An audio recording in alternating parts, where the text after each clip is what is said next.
Nuevas acciones se han dado en el campo palestino, en la región de Gaza. El ejército de ocupación llevó adelante una campaña cruel dentro del marco de lo que es la región de Rafah. Estamos haciendo mención a unas 70 bajas palestinas, 70 mártires, según datos que provienen de la Autoridad Nacional Palestina, en realidad de la Organización de Resistencia Islámica Hamas. 70 muertos que se suman a los casi 36.000 muertos palestinos que han caído bajo la metralla israelí desde octubre del año 2023. Según un parte militar del ejército israelí, las bajas del ejército de la ocupación fueron 3 soldados muertos a partir de una explosión que llevaron adelante una operación militar el grupo Hamas.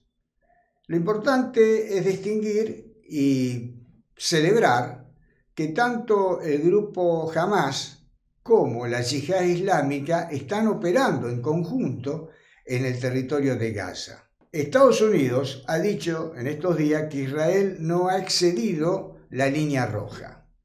Hay que aclarar que Israel utilizó en los recientes atentados o acciones militares en el territorio de Gaza material, armamento de Estados Unidos, entre ellos la bomba GBU-39. Por otro lado, en estos días se han dado algunas declaraciones importantes en el marco del reconocimiento internacional del Estado palestino. España, Noruega e Irlanda han declarado el reconocimiento al soberano Estado palestino y esto ha desatado la furia de parte del Ejecutivo israelí. Como vemos en pantalla, el tuit del ministro de Relaciones Exteriores del Estado Teocrático Judío, Israel Katz, la parte más destacada dice: no permaneceremos en silencio ante un gobierno que premia el terrorismo y cuyos líderes, Pedro Sánchez y Yolanda Díaz, corean el lema antisemita del río al mar, Palestina será libre. Bueno, más adelante, como está estampado en el tuit, dice el ministro de Exteriores israelí que no va a permitir que ningún palestino se acerque al Consulado Nacional de España en Ramallah para realizar cualquier tipo de, tratamiento con el gobierno español, cualquier tipo de trámite. Este es el comportamiento que tiene la dirigencia israelí, pero desgraciadamente para Israel, día a día, distintos países en el mundo van adhiriendo en forma incondicional a la soberanía de un Estado palestino en Cisjordania y en Gaza. Y esto más allá de las actitudes intransigentes que puedan portar los dirigentes israelíes. En estos días también hubo algunos acontecimientos importantes en la región de Oriente Medio, o si ustedes prefieren el creciente fértil, y tienen que ver con la muerte del presidente de la República Islámica de Irán, Brahim Raisi.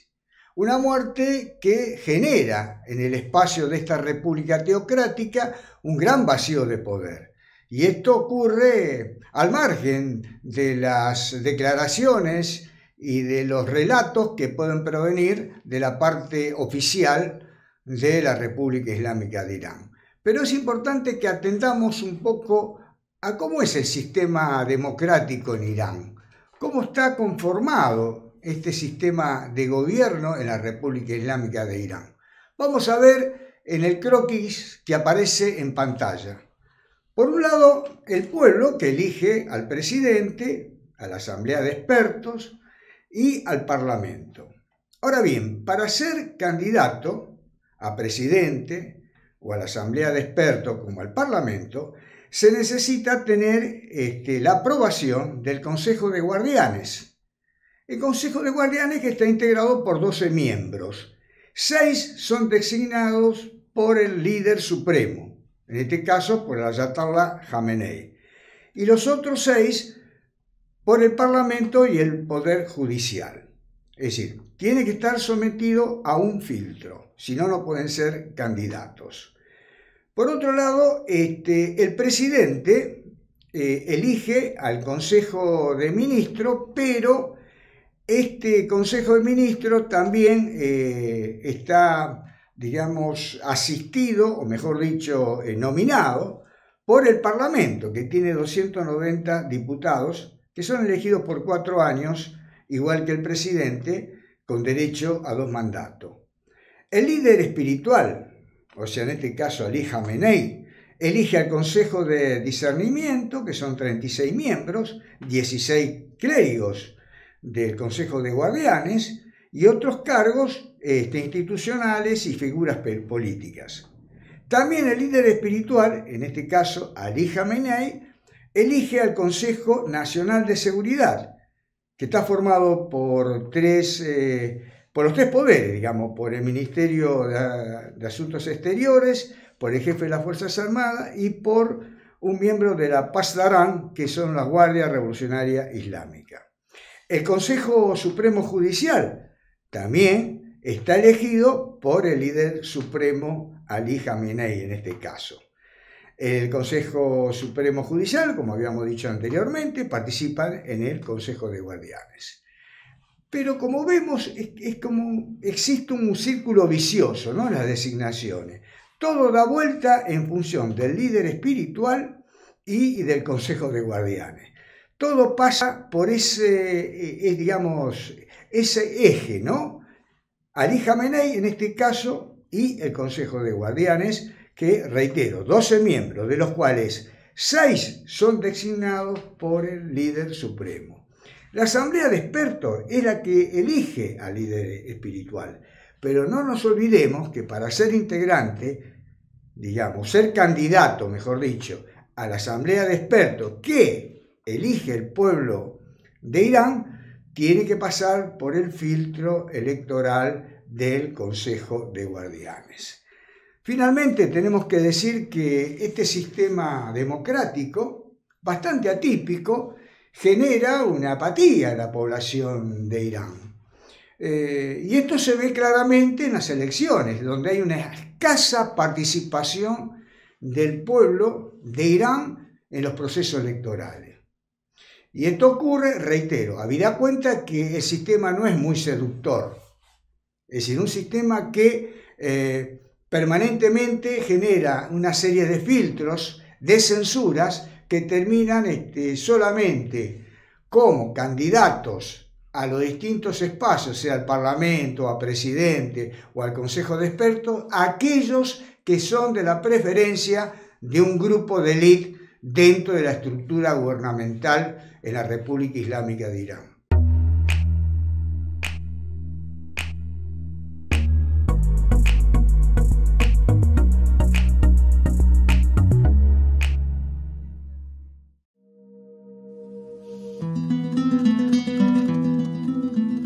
Roberto Muñiz, Mahmoud para los argelinos, es un argentino que a los 37 años viaja al norte de África para alistarse en el Frente de Liberación Nacional argelino y finalmente comprometerse en la lucha contra el colonialismo francés. En 1959 se incorpora como matricero en una fábrica clandestina de armas que el Frente de Liberación Nacional había instalado en Marruecos. Así que en el año 59 entonces ya viajé para venir a trabajar con los argelinos. 10.000 metralletas fueron probadas antes de decidir de enviarla para Argelia.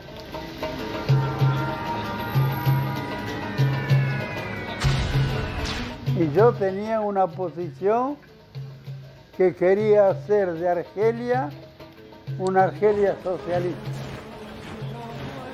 como había sido más o menos el periodo de Perón, del peronismo en Argentina.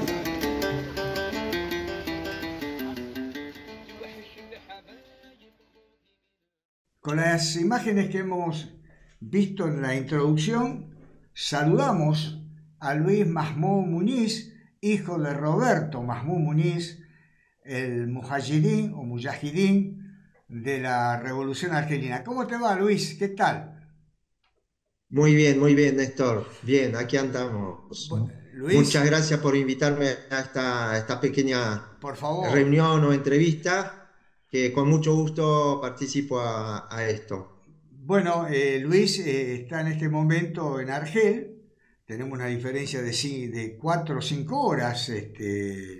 No sé qué hora es ahora en Argel, Luis. Son las 8 de la noche. Ah, perfecto, hay 4 horas de diferencia. Luis, bueno, queríamos hablar un poco sobre tu padre, ese argentino comprometido con la revolución argelina, no solamente con la revolución argelina, sino también con aquellas causas justas que afloran en distintos espacios digamos, del planeta, ¿no? En la charla que yo tuve con él en Argel, que fue, bueno, un poco el inicio del documental, él me confirmaba y ratificaba su compromiso con la revolución saharaui, con los palestinos, con todas las causas de los pueblos que en el mundo reclaman justicia, independencia, soberanía. Y lo que nosotros por ahí nos gustaría conocer es ir de primera mano, porque claro, vos sos el único hijo que Roberto, digamos, tuvo, y precisamente nació en Argelia y tuvo el nombre de Mahmoud, igual que el sobrenombre que él tenía como combatiente de la Ex- revolución argelina, ¿no? Pero que nos sí. comente un poco cómo fue, digamos, la actividad de tu papá Roberto en el tiempo en los primeros tiempos, sobre todo, de su residencia en Argel, ¿no? La visita de Sendik, ¿no? De este revolucionario uruguayo, miembro de Tupamaro, que claro, cómo se encuentran, ¿no? Los referentes revolucionarios en cualquier parte del mundo, ¿no? Cómo están ligados. Que nos cuente un poco eso, Luis. Adelante. Bueno, después de independencia, bueno, papá entró a Argel porque no conocía Argel, estaba basado en Marruecos, en la fábrica de armas. Entonces, en ese momento, él pidió a visitar Argel. En vez de volver a Buenos Aires, dijo, no, tengo que visitar Argel. Y bueno, entonces le posibilitaron los medios para venir a Argel, y vino a Argel, y después acá, como se sabe, le pidieron si quería quedar más tiempo, quedar acá para seguir la construcción de la nueva Argelia. Así que él dijo que sí, le escribió a mi mamá, y después mi mamá llegó en septiembre del 62. Y por supuesto, él, bueno, después había que encontrar trabajo. Y bueno, a través de personas, de conocidos, de amigos, le encontró un trabajo en la central eléctrica del puerto de Argel, que producía electricidad para la ciudad de Argel, y estaba ahí como técnico. Como él era ya técnico de profesión y de todo lo que se sabe de su historia, digamos, encajaba lo que le pedían como trabajo. Y Perfecto. sobre todo que hay que saber que en 1962 en Argelia había poco mano de obra calificada, o sea que una persona como papá era, como se dice, oro, y había que aprovechar de que estaba aquí para justamente para que pueda ayudar a avanzar el país, sobre todo en el tema de la producción de electricidad. Y entonces él ahí entró a trabajar en la empresa de electricidad y gas de Argelia, que son el gas, y entonces estaba justamente en la central del puerto, y entonces empezó a trabajar ahí, y es justamente a través de la zona del gas que le consiguieron un departamento de servicio que se llama, que es a donde vivimos hasta ahora. que, bueno, porque él después tenía que hacer, ¿cómo se dice? Tenía que estar siempre un fin de semana por mes, siempre tenía que estar ¿cómo se llama? En espera de cualquier problema en la central, lo venían a buscar y tenía que ir. O De sea que guardia, sí o sí. digamos, de guardia. Una guardia, Exacto. exactamente, una Claro, guardia, él era la palabra que me falta.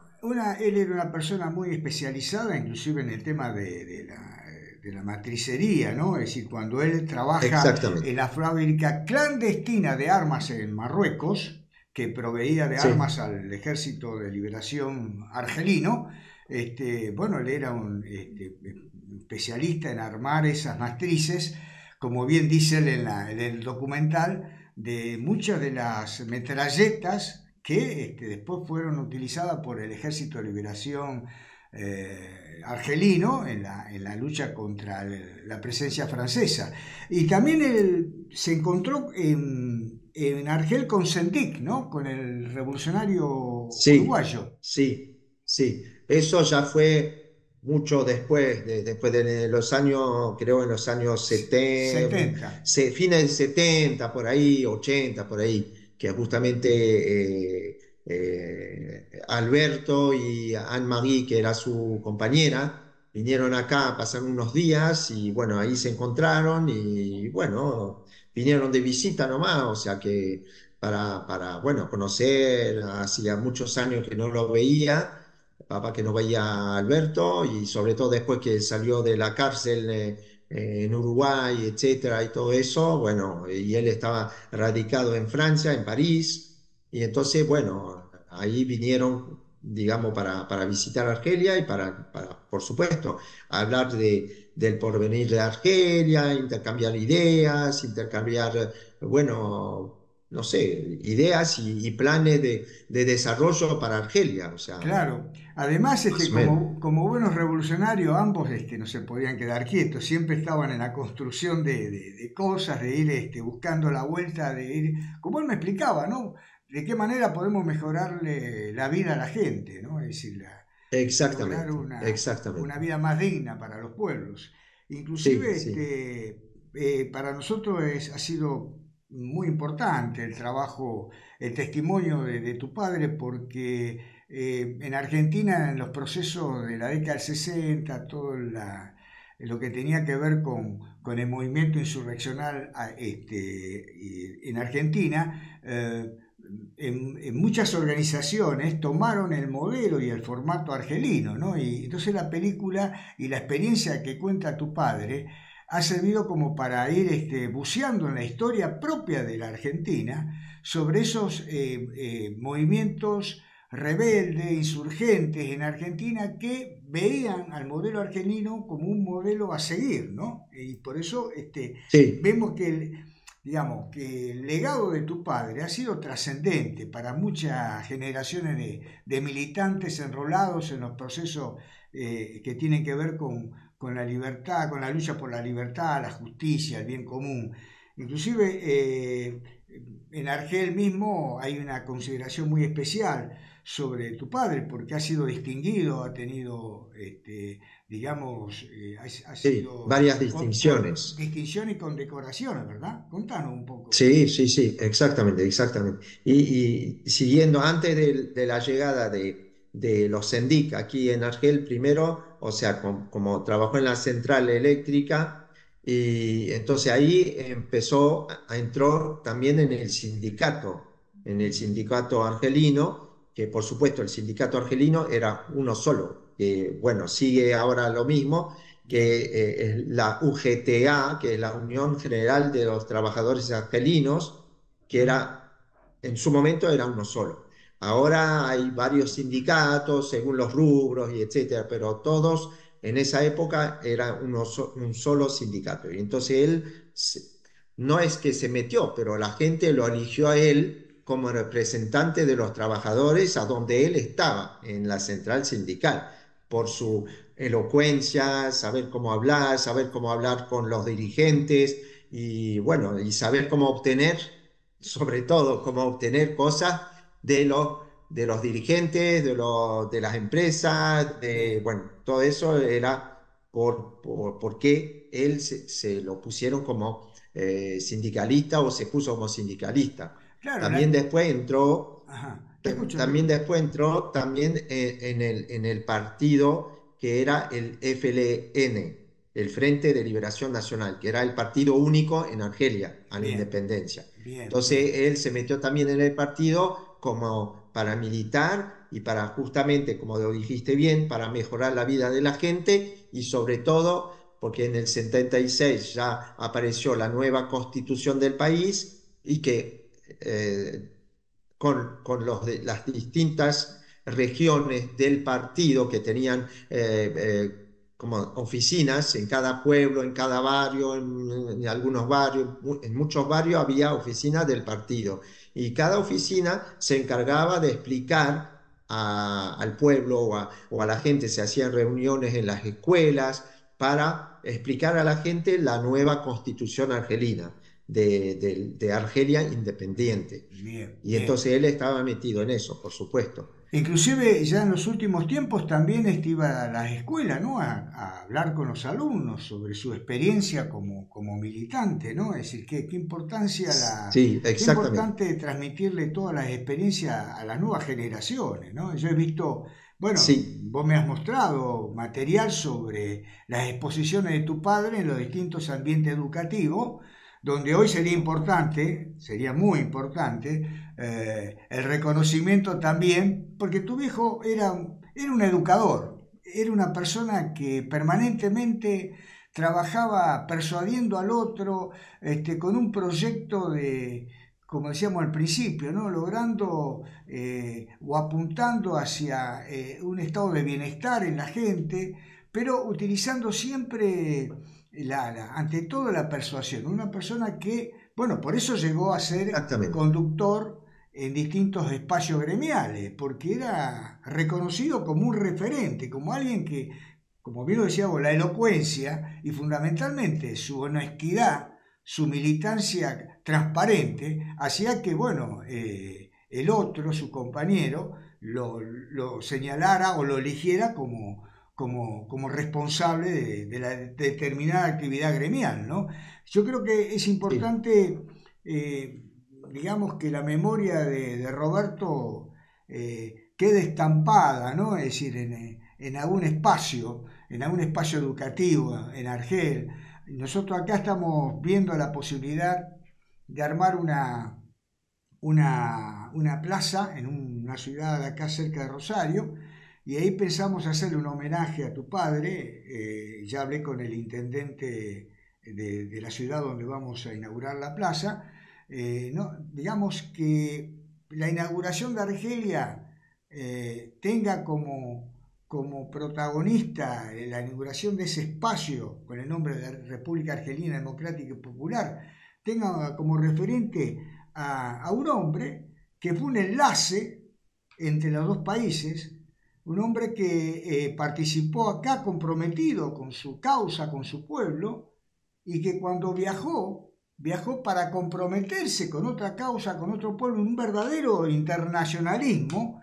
Y bueno, sería entonces una buena acción que el intendente del lugar, por ejemplo, declarara en ese espacio con el nombre de República Argelina Democrática Popular alguna placa que recordara, digamos, el paso de tu padre por esa revolución argelina, que yo creo que eso es lo imperecedero, lo que queda, ¿no? Es decir, es que sí. el nombre de una Tiene que dar algo plaza, para la historia. exactamente, que cuando los transeúntes, digamos, los que vayan a ese espacio de esparcimiento, a ese espacio verde, y vean el nombre Muní y una reseña, hoy con las redes sociales y con las cuestiones digitales, con un código de barra, digamos, se puede saber la historia de cualquier situación, de cualquier país, de cualquier región.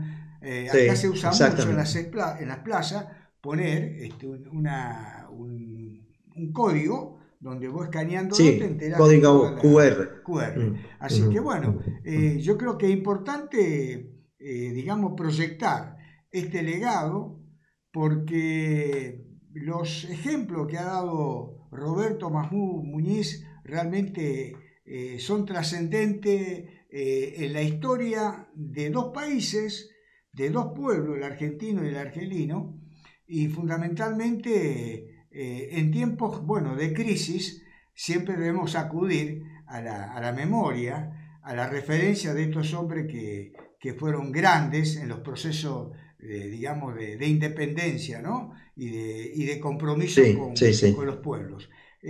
Bueno, sí, Luisito, sí. yo te agradezco mucho tu participación Por favor. y bueno, Dios me... Hay un pequeño detalle con justamente Adelante. lo que está pasando ahora con Palestina. Ah, bien.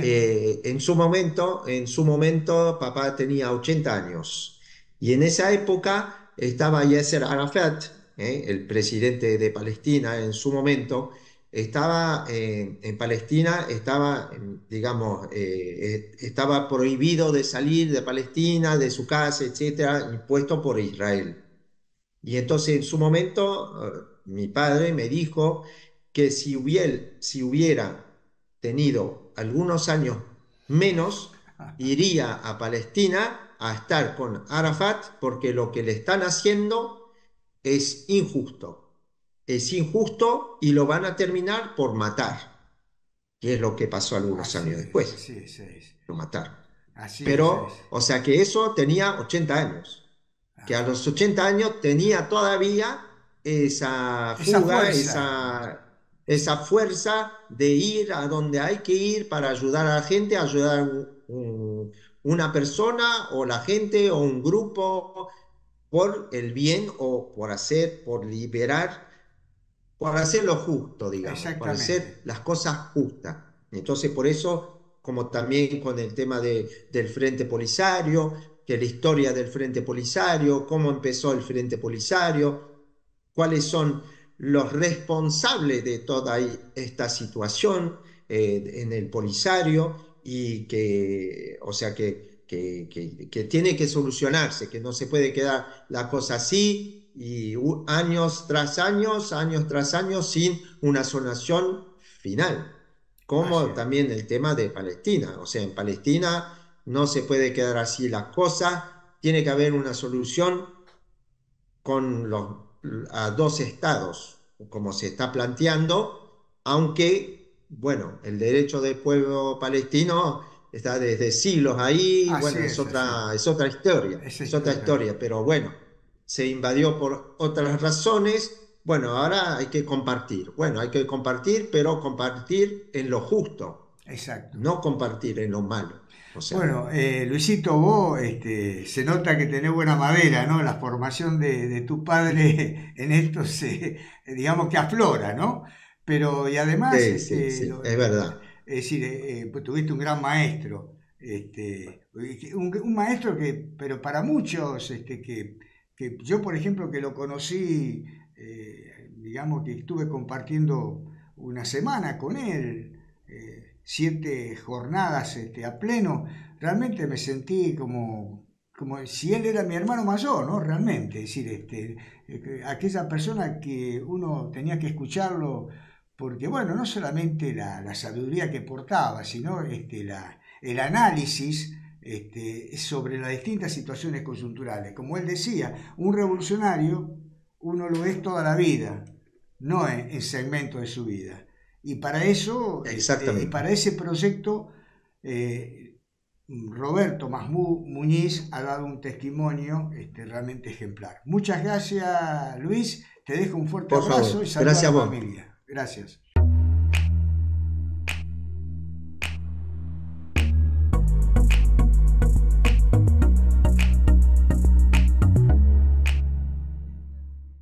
Estamos en contacto con Milagros Sefair. Ella es escritora, miembro de la Internacional de Escritores Insurgentes, y con ella vamos a hablar sobre algunos autores palestinos que tienen que ver con este protagonismo importante en las letras del mundo árabe, sobre todo por el compromiso que han generado en distintos momentos de la historia de este pueblo, de este heroico pueblo. ¿Qué tal? ¿Cómo te va, Milagros? ¿Cómo andás? Hola Néstor, ¿cómo estás? ¿Bien? Bien, Bien, acá bien, bien. estamos.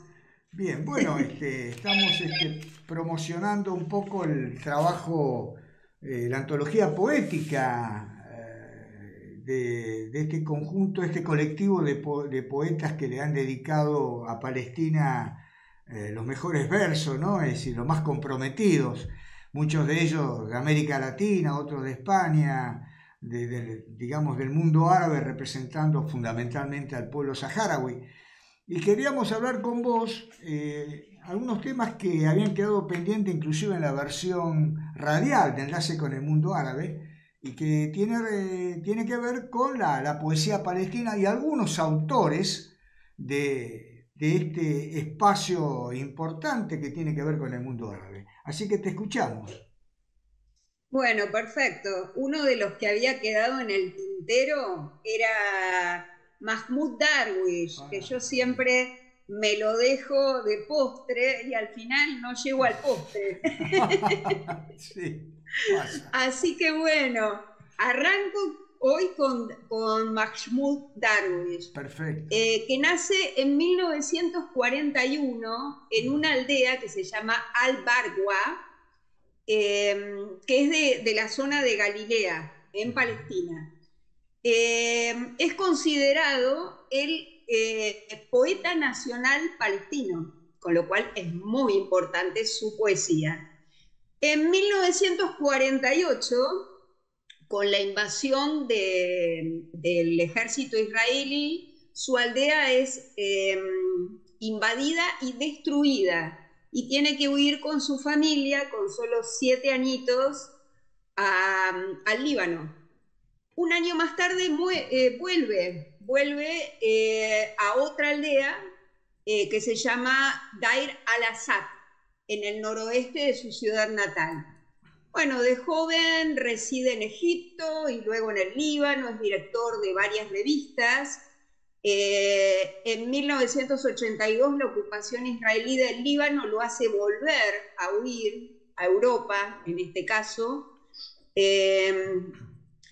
en 1996 se encuentra en Ramalá con la revista, es director de la revista Al-Carmel, cuyos archivos son destruidos por el ejército israelí cuando es el estado de sitio en el 2002. Bien, bien. Es un prolífero escritor,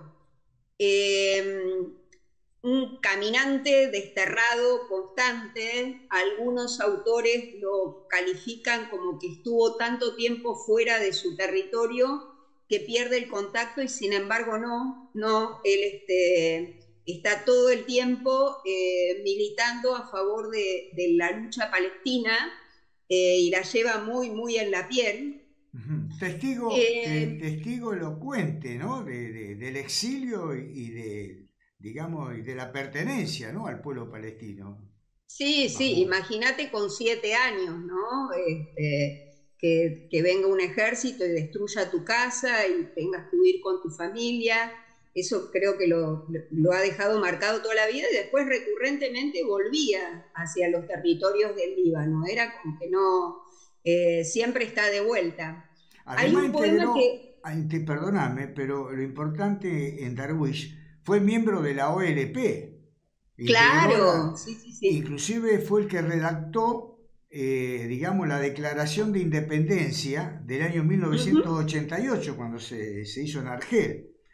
Bueno, después tuvo alguna discrepancia por los acuerdos de Oslo y la conferencia de sí. Madrid con la OLP, pero eso no le quitó nunca su protagonismo, su militancia activa dentro de la Revolución Palestina, ¿no? Y esto es lo que hay que considerar digamos, en este poeta, ¿no? Sí, sí, totalmente. Es bastante relevante, sí, es muy relevante lo que vos decís, tanto su pertenencia a la OLP como esos desacuerdos de los tratados de Oslo. Pero bueno, eh, siempre la siguió al pie del cañón con la lucha palestina, sea desde donde sea y viva desde donde viva. Estuvo viviendo en Túnez, en París. Finalmente muere en Houston en el 2008, pero siempre ha sido un referente donde quiera que esté de la lucha palestina. Hay un poema que voy a leer un pedacito chiquitito, precisamente se llama Estado de Sitio. Es un poema larguísimo que hace en Ramallah, precisamente durante el estado de sitio en el 2002. Y empieza aquí en la falda de las colinas, en este ocaso, bla, bla, bla, es larguísimo, larguísimo. Hacemos lo que hacen los prisioneros, hacemos lo que hacen los desocupados. Alimentamos una esperanza, un país preparado para la aurora. Este poema principalmente me llama la atención me simboliza el optimismo que tuvo siempre Mahmoud Darwish. Por eso es que quería compartirlo. Bueno, lo de el optimismo es clásico en todo revolucionario, ¿no? Porque digamos que nunca tiene que perder el optimismo, ¿no? La persona que está trabajando por lograr una transformación de la realidad, por lograr un accionar hacia el bien común. Es decir, el optimismo siempre es como esa estrella que va iluminando, ¿no? El camino, es decir, es fundamental, ¿no? Y bueno, tanto él como Ghassan Kanafani, como Fatwa Tucan también han generado ese ambiente tan especial, ¿no? De vivir con esperanza y optimismo el proceso revolucionario, más allá de las condiciones adversas, ¿no? que se han dado. Sí, totalmente, pero también está, por ejemplo, la poeta Hiba Kamal Abu Nada, fallecida hace muy poquito, o sea, ella, que tiene una escritura más desde el punto de vista mártir. De hecho, es una mártir de los bombardeos de octubre del año pasado. Ella nace en La Meca en 1991 y en un barrio de refugiados palestinos. Y desde muy chiquitita escucha a los padres y a sus familiares hablar de la Nakba, de lo que habían sufrido durante la Nakba cuando tuvieron que exiliarse. Finalmente ella termina volviéndose a Palestina, estudia bioquímica en la Universidad Islámica de Gaza, hace una maestría de nutrición clínica, bueno, trabaja de correctora de Wikipedia, qué sé yo, hace lo que puede. Hay una novela que gana el premio Sharjah, el premio Sharjah, el segundo premio Sharjah, que tiene un título bastante sugestivo. Se llama El oxígeno no es para los muertos. Llama bastante la atención, ¿no? O sea, su conexión con la medicina y a la vez y con la biología y a la vez su conexión con la muerte, ¿no es cierto? Bueno, ella, como decía, lamentablemente es una de las mártires, una poeta mártir. Muere el 20 de octubre del 2023 en su casa de Jan Yanis, o Jan, no, se dice Jan Yanis, no estoy segura, o Yunis. Yunis. A veces. Yunis, sí. Yunis, bueno, a veces la pifio con las traducciones. Bueno, muere en bombardeo del ejército israelí. Ella es feminista, es algo que rescato. Y antes de morir, escribe: si morimos, sepan que estamos satisfechos y firmes, y digan al mundo en nuestro nombre que somos personas justas del lado de la verdad. Ese es uno de sus escritos antes de morir, y hay otro que me llamó bastante la atención. Esta es preciosa, son unos versos sueltos. La noche en la ciudad es oscura, excepto por el brillo de los misiles, silenciosa, excepto por el sonido del bombardeo, aterradora, excepto por la promesa tranquilizadora de la oración, negra, excepto por la luz de los mártires. Qué relato, ¿no? De lo que está pasando Sí, justamente en estos días, ¿no? En estos tiempos, ¿no? terrible, terrible, ¿no? Terrible. Es que, o sea, falleció en estos días, o sea, 20 de octubre del 2023. Sí, bastante fuerte. Milagros, te agradecemos mucho la participación y bueno, queda pendiente Ghassan Kanafani, Fadwa Tucan y los que vos creas conveniente dentro de la, digamos, de la agenda que vos tenés, de esa Ujú. agenda tan precisa sobre aquellos que dieron los mejores testimonios desde las letras con las causas justas, en este caso la causa palestina. Bueno, te voy a comentar algo de Hassan Kanafani, A porque se ver, está por presentar una trilogía de 13 de sus novelas cortas en Córdoba, en San Marcos Sierras, el 6 de junio. eh, Ediciones Desde el Pie van a presentar esta trilogía que incluye Hombres en el Sol, Lo que nos queda y Un Saat. Estas tres novelas de Hassan Kanafani. Así que bueno, para agendar y los que estén cerca de Córdoba, qué bueno, porque además ahí Hassan está. Kanafani, igual que Mahmoud Darwish, fue integrante, digamos, de una de las organizaciones que, si bien tuvo alguna discrepancia en el seno o con la OLP, más que en el seno de la OLP, me refiero al Frente Popular para la Liberación de Palestina. Ghassan además fue el director del semanario Al-Hadaf, El Objetivo, que era el órgano oficial del Frente Popular, y digamos, un revolucionario que formó parte de la membresía ejecutiva con el doctor Habash y con Taisir Cuba de esta organización revolucionaria. Así que este Ghassan Kanafani, que fue, bueno, asesinado por el ejército israelí en 1972, una explosión, digamos que cuando él estaba con su sobrina, una explosión en su coche, una bomba en su coche, terminó con la vida de este comprometido escritor y poeta palestino, ¿no? Así es, sí, lamentablemente. Te Sí, dejamos sí, un fuerte abrazo, Milagros. Hasta el encuentro. igualmente, un abrazo gigante. Chao.